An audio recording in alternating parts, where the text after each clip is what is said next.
Hi, this is Wright.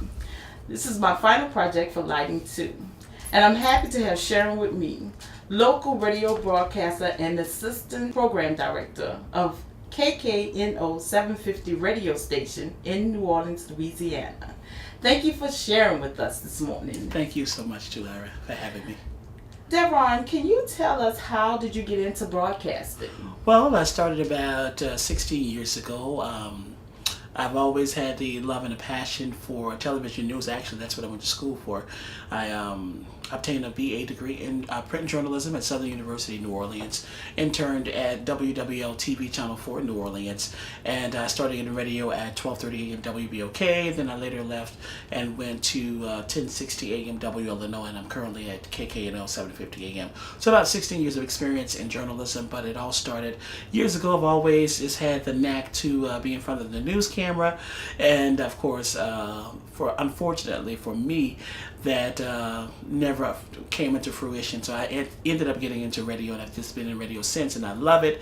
But my first love was always television news, and I guess it's all encompassed in each other. It all is all wrapped into one big old thing. The job that I'm currently on now at KKNO is actually part-time.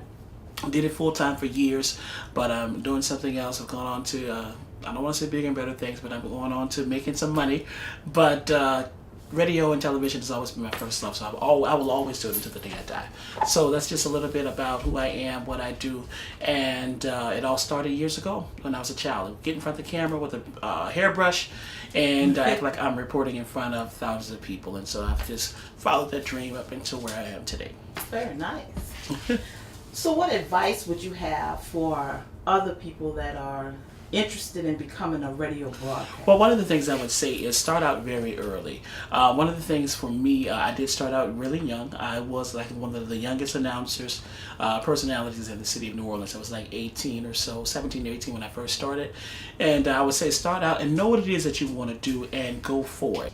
Can you tell us a little bit about your challenges as Well, a radio broadcaster? Yeah, some of the challenges, as I said, as I mentioned just a few moments ago, is that it's a very competitive market out there. So you've got to kind of always step on your game. So it's important that you stay abreast to what's happening in the technology world. I mean, because those things can hinder you as it relates to moving forward.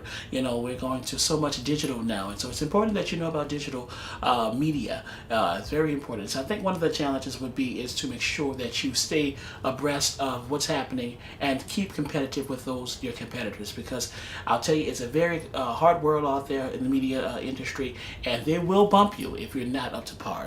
Well, that was some really great advice. Thanks. Thank you for sharing with us today, Mr. Wilson. And certainly I would love to have you back on the show again. No problem. I'd love to be back again. Have a great morning. Do the same.